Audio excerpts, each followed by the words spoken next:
Yeah. Bully, What up, homie? how you doing, Chaz? Hey, man, Man, I'm good.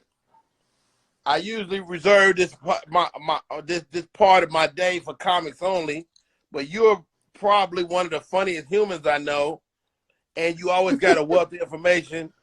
Charles Reed, I what's happening? appreciate you.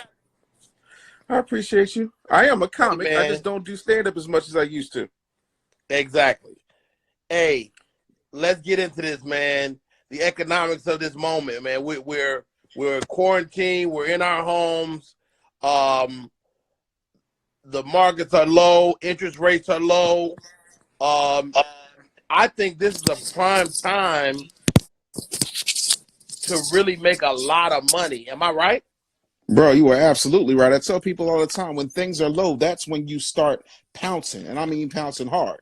You know what I'm saying? Like, you look at all these airlines. Listen, in 2 months, all these airlines are going to bounce back and have record numbers. So you'd be a fool not to get into that. You see hotel stocks dropping. I don't know if the Airbnb IPO happened yet, but don't get it twisted. As soon as this ban is lifted and they start up, they're the actual lodging partner for the Olympics. So that's going to be huge. There's so many opportunities for people to make money right now. It absolutely makes no sense. But what's happening is everybody's trying to hold on to everything. Experts, and most of them ain't around right now. So Let me yeah, ask you man. this, dog. For a person that's entry level investing, right? What's the minimal figure a person can get into investing? Well, it depends on how they want to go about it. There's a few ways. Number one, Juju.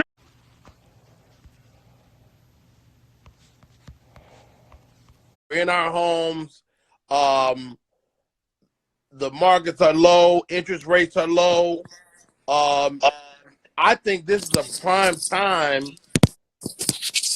to really make a lot of money. Am I right? bro, you are absolutely right. I tell people all the time, when things are low, that's when you start pouncing. And I mean pouncing hard. You know what I'm saying? Like, you look at all these airlines. Listen, in 2 months, all these airlines are going to bounce back and have record numbers. So you'd be a fool not to get into that. You see hotel stocks dropping. I don't know if the Airbnb IPO happened yet, but don't get it twisted. As soon as this ban is lifted and they start up, they're the actual lodging partner for the Olympics. So that's going to be huge. There's so many opportunities for people to make money right now. It absolutely makes no sense. But what's happening is everybody's trying to hold on to everything and they get scared. So Let me yeah, ask you man. this, dog. For a person that's entry level investing, right? What's the minimal figure a person can get into investing? Well, it depends on how they want to go about it. There's a few ways. Number one, I'm a little bit old school, so I say take $1,000 and get yourself a Schwab account. You know, and be aggressive, especially if you're not 18, 20, 25, 30 and so much. You can go ahead and do it that way. That way you have enough skin in the game where it's going to make sense. You can also do Acorns, which is a great app. It'll take, say if you got $25.90 in gas, it'll take that 10 cents and invest it for you. So it rounds up to the nearest dollar and takes that money and invests it for you, so you don't have to think about it. You could also use Albert, which is a great tool. It'll take money and invest it for you. It'll also take money out of your account and put it in savings, and it'll give you a higher yield on your savings account than what traditional banks do. And so all of these things will allow you to move accordingly. E-Trade is great as well, but I would, if I was a novice, I'd do like Albert and things of that nature. Keep it real simple. Keep it real cute. Somebody mentioned Bitcoin. Cryptocurrency is like the hot button issue nowadays. Is it real? Well, here's the thing. Crypto is just, I mean, how much value does a baseball card have for you? Like I got a Ted DiBiase $1 Million Man WrestleMania card autograph signed that was worth 25 cents when I got it. Then DiBiase signed it, and now it's worth 400. So it's a matter of how many people are focused on it. If anything, I would look at the A coin, which is going to be how this Acon's digital currency. If you notice, 6 months ago, you had 85 million Bitcoin experts, and most of them ain't around right now. I think that the best thing that you can do is realize that digital currency has been around. If you've got a bank account with a with a debit card, if you got a PayPal, all that stuff is digital currency. You know, they're just putting a coin into it because it has nothing to do with the actual bank. And you're going to start seeing people handle things privately as opposed to, you know, walking around with wads of cash. So I'm not necessarily mad at it, but I wouldn't be breaking my neck to break into crypto like, you know, these folks are doing, because by the time the hood hears it, it's already too late. It's too late. You know what I'm saying? Like, oh, we got to get on these fax machines. Like, whoa. Yo, hey, man, I keep having people pitch me Forex. All right, so let's talk about Forex actually is. Forex just means foreign exchange, taking the value of currency, you know, in different markets. And so, you know, before you get into it, let me say this. The way they pitch Forex makes it feel like multi-level marketing to me. It feels like kind of some bullshit. Am I wrong? Yeah. You are not wrong. What's happening is you have a bunch of people and they are in some type of MLM Forex trading club or Forex trading league, and it's modeled after one particular person's software that is actually trading on the foreign exchange. And so what winds up happening is you're buying into that and buying into those services instead of actually just trading Forex on your own. And I mean, there's plenty of apps you could do that for. You don't need to get into a crew to do that. You don't need the group to do Forex. Not at all. Do you need a group to take a piss? I mean, see, I do not. And you got like 17 kids, bro. So, like, you know what I'm saying? Like, the thing of it is, people get caught up, and then people who are predators and vultures will pounce on people's ignorance. And there's a lot, especially our people, and I ain't trying to be funny, but the majority of our people don't study business. We're told to go to school and get a loan to pay off school, and then we get a job to pay off that loan. We're not taught to go out here and get it. As comics, you and I are used to having to deal with janky promoters, booking our own travel, dealing with mismanagement, working with people who promise you the world and then drop you off. There's not a whole lot of bullshit you can put past a comedian because we done seen it all, and our comedy usually comes from tragedy and from trauma. So the average person don't have that experience. That's why we usually are able to thrive in other things, you know. But at this point, I think like most people should focus on what actually makes sense. And if you've got a $1,500 phone that has Google on it, use it. Like Google. And if you need some help, you can go to RonaMoney.com, RonaMoney.com. You want some Rona money? I got Rona money for you. No groups, just facts and info. Hey man, how do people get in touch with you, man? You got several books out. Talk to the people about all this great information, man, because you're really one of those guys that's been on the cutting edge of this information. Yeah, man. So the easiest way to get in touch with me is by going to freegamealert.com. Just like it sounds, freegamealert.com. That'll put you into my case study where I start breaking down exactly what I would do if I had to start my business from scratch real early on. And I show you exactly how to use YouTube to make money, how to grow your podcast, how to write an effective book in 3 days. Like, there's a lot of information there, freegamealert.com. But my whole thing is, regardless of that, just follow me here on Instagram at The Business Bully and start utilizing this thing that we call the internet. Like, we're behind on the technology because we're so busy being the entertainment on this technology. We don't own and manage it. You know, and then we look at each other skeptically, but look at everybody else. You don't ever name the last time you heard a Chinese person say Chinese women ain't shit or Chinese men ain't shit. You don't hear that happen. You don't hear that with any other group of people. Like, we got to start keeping our dirty laundry in-house and start focusing on making sense. Dude, I said it all the time. Certain things are not for public consumption at all. You know, and we just be airing out our dirty laundry and wonder why we can't get nowhere. We need management as much as we need What's that Rona website again? Oh, yeah, RonaMoney.com, RonaMoney.com, man. So, you know, I'm looking to work with some great people and help as many of my people out. Taz, give me this, man. Give me this. I'm Rodney Perry. I'm a professional comedian. I'm set up as a business. LLC versus S Corp versus C Corp. What's the best thing for me personally, in your opinion? At this point, LLC. You know, like S Corp or C Corp, first of all, you're not trading in shares in Rodney Perry. Like there's no need for any of that at this point. LLC sets you up for a bunch of different things. Number one, if somebody decides to sue you, say you got a janky promoter, you show up for the gig, he says, "Hey dog, let me holler at you." The next thing you know, he's suing you because you didn't perform. Then that same janky promoter is coming after you for your money. He can't come after your kids. He can't come after any of that stuff because he's not dealing with Rodney Perry. He's dealing with Rodney Perry LLC, and you need to be a single person LLC. If you have employees, you need to 1099 their asses. Like Vince McMahon, who owns the WWE and the XFL, all of his wrestlers and all of his players, they are 1099s. They're independent contractors. That keeps liability down. Now, I'm a C Corp, and I'll tell you why. Mm-hmm. First of all, a lot of the television companies do not want to do business with the LLC. That is true. So I'm a C Corp. I'm sorry, I'm an S Corp. And I'm an S Corp, and I'm gonna tell you what happened. So when I took the job on Monique, right? Mm-hmm. Right. My lawyer set my company up, and so my lawyer set me up. If you don't stipulate, it defaults to a C Corp, a corporation, right? Mm-hmm. If you don't do anything, hold on, let me pin that.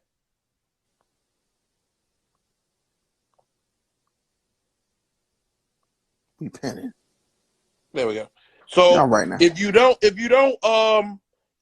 stipulate, you go to a C Corp. Well, what happens? You got to do business as a C Corp. So you can't use the money. You have to pay yourself. Yep. And I didn't understand that, so I was using the money. So if you use the money, at the end of the year, you get taxed twice on the same money. Mm-hmm. So, dude, I had a $70,000, $80,000 tax debt. Like for 1 year, it was crazy. Jesus. So I met an accountant. He's like, "Yo, Rodney, you set up wrong. You should be an S Corp." Mm-hmm. So he set me up as an S Corp, right? Right. He set me up, and I began to call the IRS. I call the IRS. I'm like, "Look, dog, ma'am, lady, IRS lady, look. What can I do? I changed my business. I was a C Corp. I'm now an S Corp. Is there any way you could?" The lady, she started typing. She said, "You know what, Rodney, Mr. Perry, there's a one-time distinction that, and one phone call, I went from $70,000 in debt. They owed me like $10,000 because I began to pay already. What's up, Ruben Paul?"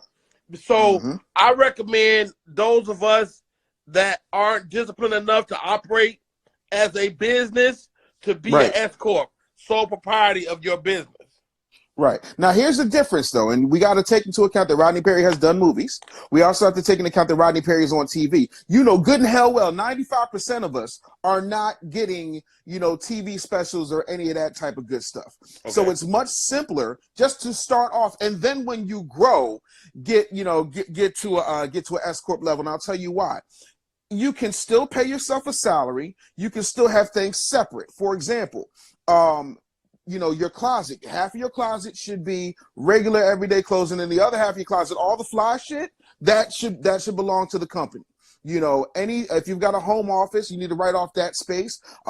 Any type of technology, like all of the phones and whatnot, that they're all company phones. Everything that I do comes from that space. That way I have a separation. Another thing that people don't do if you're in entertainment, for example, somebody's asking, yes, when bump up, when do you bump up? You bump up when you start getting serious deals. Like if you're just working in clubs and just doing minor stuff, it's not worth it. Like it just doesn't, make any sense. I disagree with you a little bit. I think you should bump up in anticipation of the deals. I think you should bump up immediately. That's a mindset. I'm not mad at that. You feel me? I do. If you want to be a business, you got to start to move like a business. True. When I started working and saying, look, this is what I'm going to do. And I'm going to tell this to people because a lot of people don't know this. Rodney Perry is one of the first people I went to and said, look, I'm about to write this book. And he damn near dropped the phone. He was like, bro, you don't understand what's about to happen. I'm like, well, shit, tell me what the hell is about to happen. And he said, listen, when you write a book, all the stuff you say is dope, but when you put it in a book, it makes you an instant expert. And I have not looked back since. I have not looked back since. How many books are we? How many books later are we? 16. Wow. 16 books in 10 years. That's huge. And I got That's and I got huge. 2 more coming this year. So, you know, it's important to have the right people speak into you, and it's important to have that right mindset, you know, like almost like dressing for the job you want, not the job that you got, even though I don't give a fuck about dressing, you know. So, Ella, again, somebody said real I say Aaron S Thompson. corp. I say S corp myself. I say LLC and then work your way up. But it Right. just depends on where you are. And in either way, you're not going to go wrong. The only way you go wrong is if you have a Cash App / PayPal business and you're doing that janky shit and then you got your money all mixed up. Listen, I have personal accounts and I have business accounts. And another thing is people will set you up. You'll Let do me a stop DBA. you right there. Y'all heard the man. So if you aren't disciplined enough, get an S corp. Get an S corp. listen, but you know, the thing of it is you got to have, like, and this is important, have a business savings account, not because you want to save money for your business, but the tax man cometh, you dig? And if you don't have Now, the right account, do you pay your taxes quarterly? no, Okay. no, I pay them annually. You know, and the truth of the matter is, to be honest with you, and I'm going to tell you something else I've learned over time.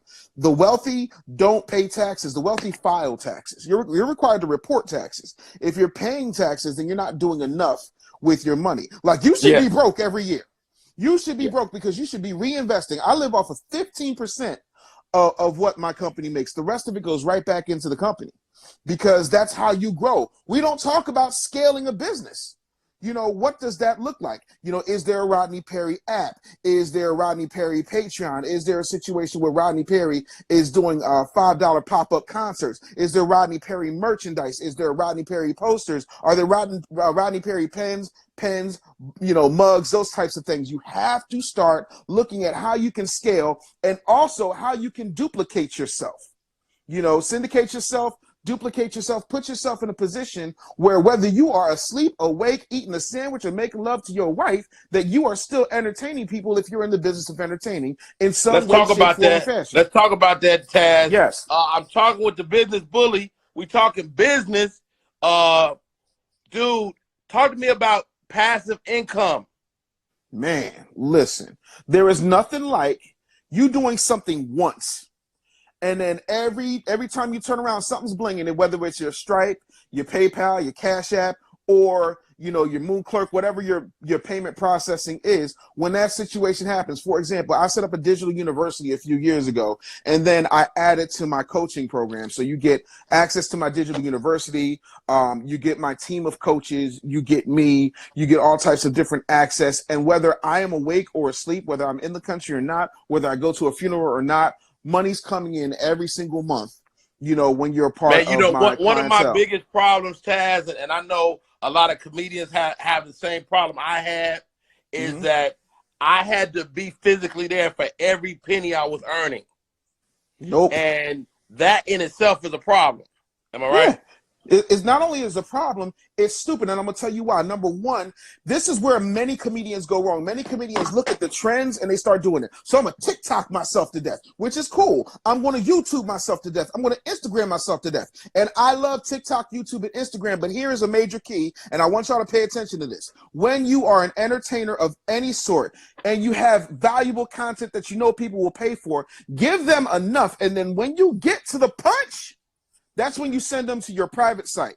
That's when you send them to your Patreon so they can get exclusive content. Listen, there is a reason why Stars and Showtime and HBO will have a situation where they will let you watch for a weekend, or let you watch for a week, or let you watch for a month, and then all of a sudden it's like, boom, pay me. Listen, drug dealers been doing it in the hood since before I was born. You give people a sample, and then you make them pay for the rest. But you're out here whoring yourself out on free platforms. Now, if the most important one is YouTube, second largest search engine on the planet, owned by the #1 search engine on the planet, that's Google. So if you're able to put yourself in a situation where you can create content and then send them in that content, not only in the description, but at the end of the actual video to your membership site, to your Patreon, however you're doing it, you will make more money. And then start letting people know where you're going to be. Have the I want my MTV mentality. In other words, if I'm a comedian and I know I want to hit Denver, Nashville, Austin, Houston, Philly,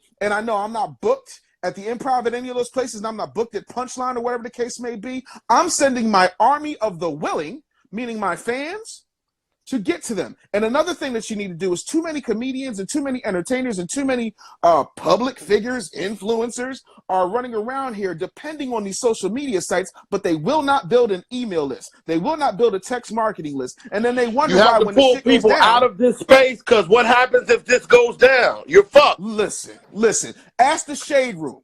In 2017, the Shade Room had over 4.5 million subscribers to their Facebook page. And Mark Zuckerberg came along like Thanos and said, and instead of snapping half of them, he snapped What'd he do?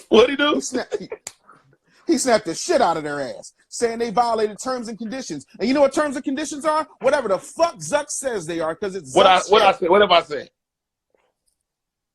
You know what I'm saying? Not only do we need to get back to the street teams, we need to get back to the systems. And so many people lose because they have a system. The reason that the Olsen twins still have multi-millions, the reason that Emmanuel Lewis never had to work a security job is because you didn't hire the Olsen twins, you hired Dual Star. You didn't hire Emmanuel Lewis, you hired the Emmanuel Lewis production company, and the Emmanuel Lewis production company paid Emmanuel Lewis. You got to start being smart about what you do with your business. Listen, hey, talk to me about this, dog. Talk to me about business credits, because I set my business up 10 years ago. I've never touched a penny of my business credit. Rodney, what's wrong with you, bro? What's wrong with you, bro? I don't understand. Yeah, I'm an old school cash and carry dude. Listen, one of the most old school cash and carry dudes I know is a man named George Wallace. Maybe you've heard of him. I have. That man got business credit.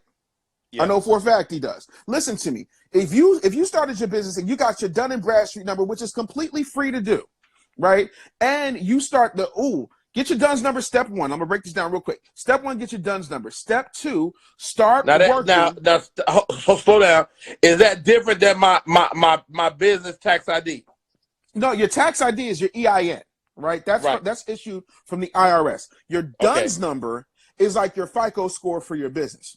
Oh, okay. So go to Dun & Bradstreet and get yourself a DUNS number. When you do that, you also have to remember when you're starting out in your business, you are going to be the personal guarantor for those funds. So you got to make sure your credit is Trump tight. If you need help with that, we got people to help you fix your credit. But once you have your credit together, then you can start making moves. And then when you get yourself to a point, and this is a very important number, so I need you to write this one down.